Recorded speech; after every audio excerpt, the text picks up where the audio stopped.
if you mix Atlanta and Houston times 10 on crack, that's what Legos is. It ain't even on crack, it's on fent.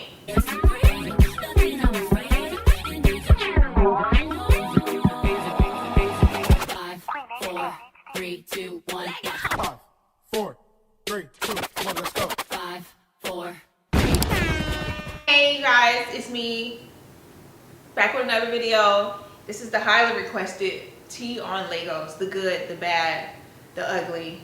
You know, the real deal. The good was like money showers. That's like when like niggas be like, that's how niggas start choosing in like the club or like at a wedding. Like, you look good, say less. Like, I don't if you look good, like niggas would just start doing a money shower. Like, that was, I liked it that we weren't really paying for anything.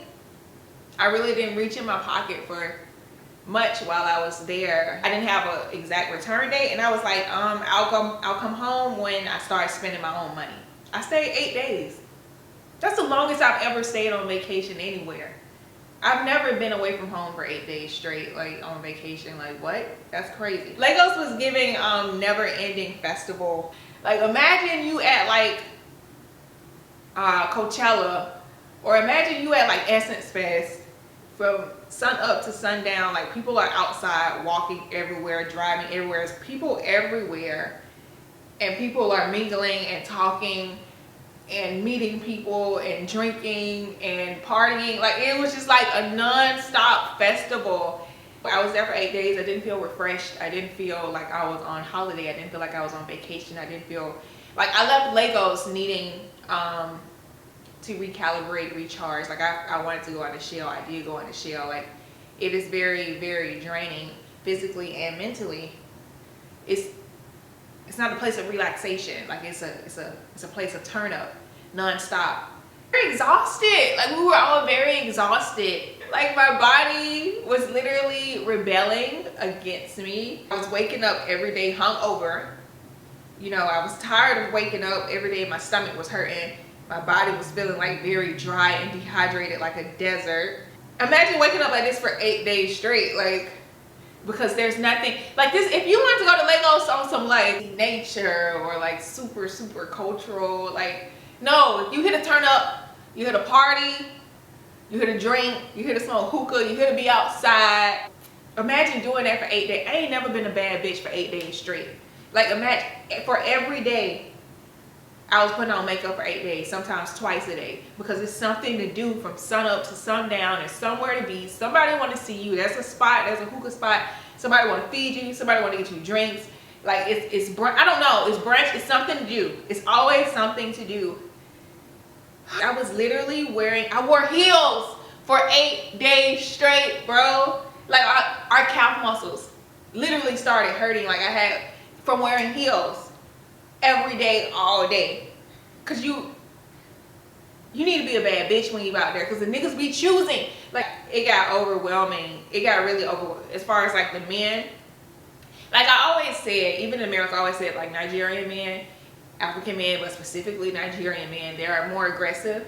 Like, they see you and they like you and they want to talk to you, like, they go step, like, you know, they go try to talk to you no matter where you at, no matter who around. Like, I like that about them. I like aggressive men that like, oh yeah, that one, I want her, I'm finna say something, I'm finna try to talk to her, I'm finna try to pull her. I like that. That's in America. Like, in Nigeria, it's like even worse. There was not one point, bro, where like there's not any point in that trip where men weren't trying to, like, it literally became overwhelming. I'm used to men trying to talk to me. I'm used to attention from men. But Legos was literally overwhelming because it was literally non-stop. Like, it was literally you could not walk. Like, say for instance, like, this is a real thing. I need to go down, we're in a hotel, I need to go down to the lobby to get something or to pick up some food, or I don't know.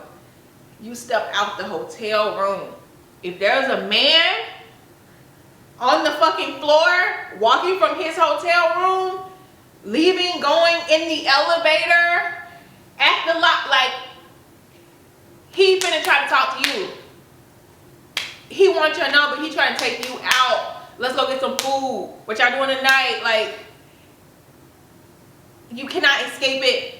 You cannot escape it. Like, you getting dropped off from your Uber to go back up to the hotel side in the fucking front of the hotel. Like, you can't take 2 steps and then, like, as soon as he leave, another one saw and he was finna try, and like, you can't do nothing. Niggas coming. You can't. Bro, like, if you look good, if they find you attractive, they right here. They right here with, like, they at your fucking neck. And at a point, it was just like, I feel like on the 7th or 8th day, like, through ahead, like, I'm maxed out. I'm maxed out on niggas. Like, I can't anymore. I can't. Pick somebody else. Pick somebody else. I'm not addressing this crowd right now. Please pick somebody else. I'm at a 10. I'm at a 10. Please pick somebody else, big brother. The WhatsApp, your WhatsApp is always constantly blowing up. Like, your phone, your hotline is blinking. My hotline was blinking. Like, it was always ringing. It was always messages. It was, oh my God.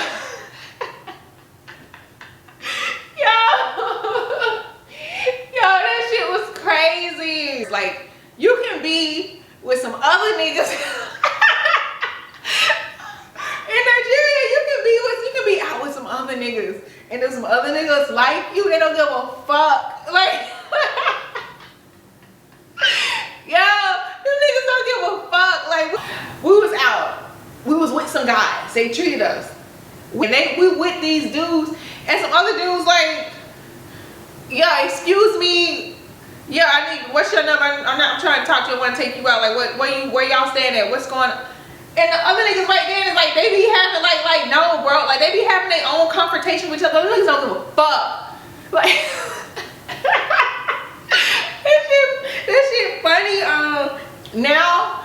But when it was happening, it was like, oh damn. Like, one of my Nigerian homeboys that live here, he saw I was over there and he was like, he wrote me. He was like, you know, if you don't go find husband in Lagos, I go flock you. Like, basically saying, like, if your fine ass, you know, don't come back with a husband or a sugar daddy, if you don't have no proposals, no wedding proposals, like, I'm gonna beat your ass, because obviously you fumbled the bag out there.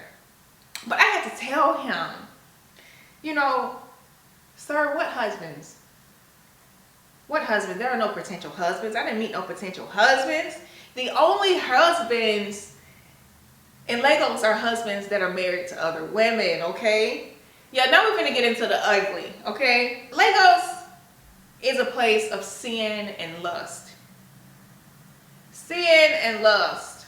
Like, it's no real shit. I don't know where the fuck, where they meet husbands at. I guess because maybe they in church. That's the only place we didn't go. Because all we went to was the club. Every day, all day.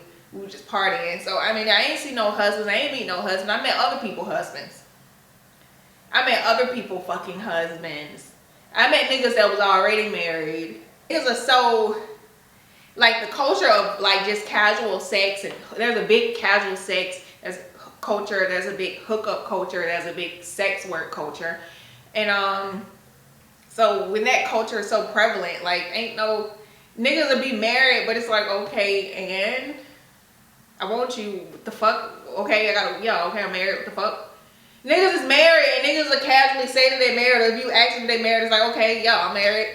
Like, yeah, it was one dude, I was at a wedding, he was trying to holler at me hard. And I think I was like, give me your Instagram.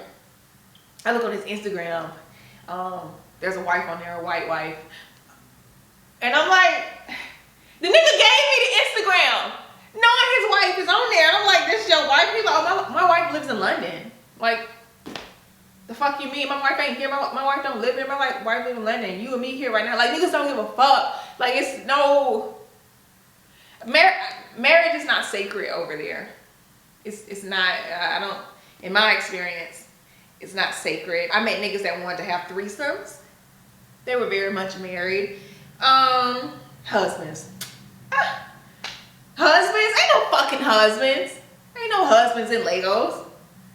Fuck is you saying? Like, ain't no fucking husbands. Sex work, casual sex culture. It's like really prevalent. It's really big over there. Women literally fly in and stay weeks just to do sex work in Lagos because the niggas go spend, the niggas go pay, and it's a lot of niggas that's go pay. Like women from across the world, America, UK, Dominican, women literally fly in and stay weeks just to do sex work, just to run up a check, get a bag, and dip. On some Dubai type shit. Like I can feel energies in certain cities. Like I can feel an energy and it'll affect my mood. And so because that culture, that vibe was so pervasive, it just really affected my mood. I wasn't really happy while I was there. It just, everything was so meaningless. Even if niggas wasn't coming at you on sex work, they're coming at you on casual sex. Like it's a big hookup culture. Like everything is casual because everyone's outside clubbing, drinking, smoking hookah. Like it's just, niggas come at you like just wanting to experience you. Like, oh, this is an experience. Like, you know, it doesn't, everything was so meaningless. Every interact, like you get all, it's a bunch of meaningless attention unless you're trying to get a bag. But outside of that, like wanting real connections, wanting genuine connections, there's nothing. It was just very much fucking meaningless. Like just meaningless connections. It was really taking a toll on my mental health. It was just so hollow. It was just a bunch of temporary experiences that mean nothing.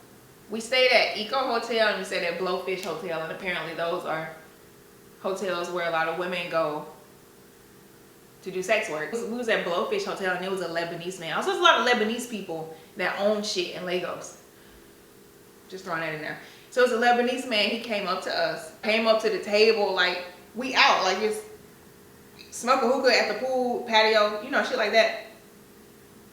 And just gave us like a brazenly rude offer, like, yeah, you know, I wanna go take y'all in the room and, you know, wanna make a crime scene. Like I wanna go crazy. Like I got this much, you know.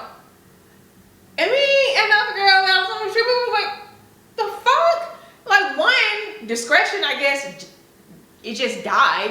Because one, even if I wasn't that type of time, you just go, like, that's how you know the culture is just so, like, yeah, this is what we do out here. Because you ain't gonna text it or get my number or talk quietly, like, and then the offer, nigga, I'm not finna have no fucking threesome with you. The women over there, there are a lot of, like, poor women that are so poor that they pursue men and, you know, they'll accept anything. But I'm not one of them. Okay. They don't accept anything. It's not funny. It's really not funny. It's quite serious. I remember we were sitting at the bar and we observed some African girls come up. Like if it's white men at the bar, like they literally throw themselves at white men. And like, because the poverty is so bad, they throwing themselves at white men. It got to the point where like white men was like shooing them away, like, no, move, bye. Shh. Like, sex work culture. Men get offended easily. Like, okay, when we got on the plane leaving Atlanta to Lagos, you know, I had my luggage. It was heavy. And I was gonna try to put it in the bin. And this Nigerian man, he got up and, you know, he was gonna put it in the bin for me. And I was like, okay, thank you. It's heavy. You know, just saying it's heavy. And he got offended. You want to do it yourself? You want to do it? But I guess to him, it's like I'm calling him a weak ass nigga. Like, if you play and be like, he lying, you lying. Are you calling me a liar? They get offended easily. Like, don't call them, like, I'm just joking. Somebody offered someone some money and they was like, you got USD, you got US dollars. Who do you think I am? Like, do you know who I am? Why do I not have US dollars? Like, she just wanted a US dollar. Like, why the fuck are you getting offended? My nigga, chill. Yeah, hold up. Yo, I'm sorry. Niggas egos is fragile as fuck over there. Like, you can't say none of them without them feeling like you are disrespecting them. Like, bro, it's really not that deep. Really not that deep. The juxtaposition of luxury with like abject poverty, that was crazy. That was because like you'll see like G-Wagons and Range Rovers and luxury cars and, you know, nice big houses and niggas popping bottles. But also everywhere you look, everywhere you turn, there's like extreme poverty. Like just, you know how like Skid Row is in LA, like just homeless people out. Like everywhere, it's not just Skid Row in Lagos. Like everywhere you go, it's like, you can see some really, really nice, rich shit and experience like popping bottles or a nigga with a G-Wagon, you at this hotel coming out of the club, and then it's like poverty, like homeless people, like people just living outside, like sleeping outside where they sell their stuff. It was just so much poverty. And the beggars over there, they're so, the poverty is so bad, like they're really aggressive. Like they will literally swarm your car if you're in a car and like beat on the car and like beg for money. Like they will swarm your car and be like tapping on the car. Like girls in the club will swipe your dollars. Like people over there are just so starved for money. Like okay, so if you get a money shower in the club, like niggas doing a money shower throwing money on you, the girls in the club that work in the club or just there, they'll like swipe your dollars. Like imagine, cause you know in America that's like really like, ugh, you gonna do that, like people see you. Like imagine you was at a strip club and someone like making it rain, you know, and you just start like picking up the dollars that like fell. Like niggas would look at you like a broke ass bitch. Like you would look like, ugh. Like you would be embarrassed, you wouldn't do that. You wouldn't want nobody to see you do that. They don't give a fuck over there. Money on the floor and you get a money shower and you ain't watching your money, they swiping that shit, they taking that shit, and they don't give a fuck, ain't no shame. Everybody over there smokes cigarettes. You know, which is like, cigarettes is like, in the US, if you still smoke cigarettes or you smoke cigarettes, like, ugh, who the fuck smoking that stanky ass cigarette? Like, ugh, she smokes cigarettes or he smokes cigarettes? I can't talk about a nigga that smokes cigarettes.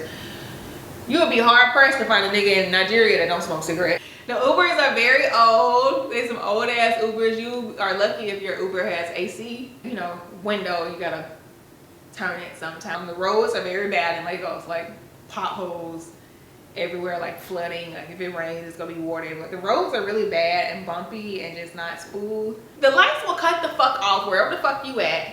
Restaurant, hotel, club, house. The lights will cut off, and no one will blink an eye. Like the lights will cut off and everyone just keep going on about their business. The lights will cut off and no one will, like, you in the club, the lights go off, people still dancing, waiting, you know, drinking, still talking. Like it ain't like, oh shit, what the fuck? It just got dark as fuck here. No, that's normal to them. The lights are always cutting on and off. They don't have consistent power. Ain't no hot, steamy, long showers in Lagos. Not where I stayed, not in any other hotels or apartments I stayed in. If you want to take a shower, you better get in and get out. You better wash your ass, wash your face, wash your body, and get the fuck out, because it's gonna get cold. That hot water is not gonna last long. If it ever get, it might not even ever get hot.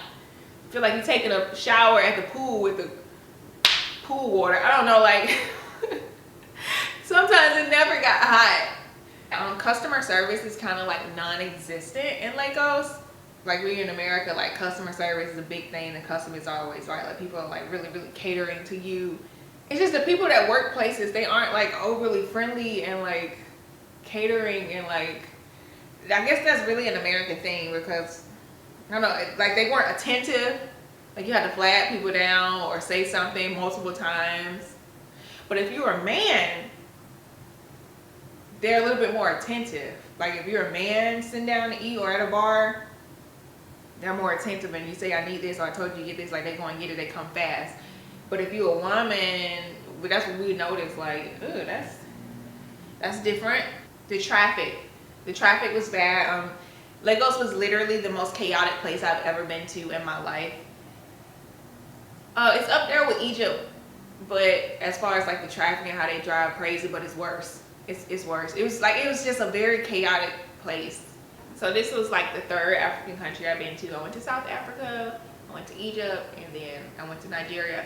I didn't feel any connection. I didn't feel like, oh, I'm back in the motherland, I'm home. I really, honestly, while I was there and I was observing the people, looking at their features, and I was just like, yeah, these ain't my folks.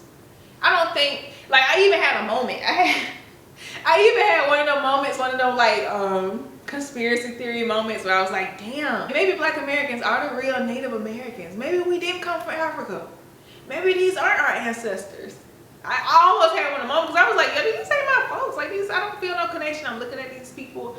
These people don't look like my people. Like we are like 400 years removed. So I snapped out of it. But I still didn't feel any connection. You know, I didn't feel like, oh, I'm home. Like, oh, I didn't feel none of that. Maybe my ancestors are from Ghana or something. Maybe they're from Guinea. I don't know. With that being said, I never have to go back ever again. Maybe I would be interested in going back to Abuja, because people were telling me Abuja would be like more my speed, because it's like, it's not on go, busy, turn up 24/7. Like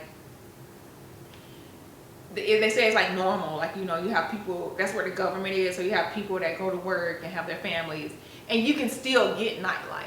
But Lagos isn't for cultural experience, it's for turning up. It's like Houston, Atlanta, Vegas, like literally. Like it's for turning up. Ain't nothing to do there. Party, pop bottles, day party, brunch, club, hookah lounge, restaurant. Now if y'all see me back in Lagos, I'm not saying I'll never go back, but I have no like strong desire, like, oh, I gotta get back there. Like I really loved it. I don't know. I'm not saying I'll never end up back there, but I just really ain't. I'm not pressed. I'm not pressed to go back to Lagos, okay? I probably would have loved Lagos even more if I was like younger. If I was like 21, 22, I would have been like, oh yeah, this shit was lit. It was an experience nonetheless that I don't regret. I made some cool people, I made some good contacts. You know, I'm good on any MLK Boulevard, you know? I always know somebody that knows somebody that knows somebody. I'm well connected around the globe. Like literally, I'm so blessed and grateful. I'm plugged in Lagos. No. Well.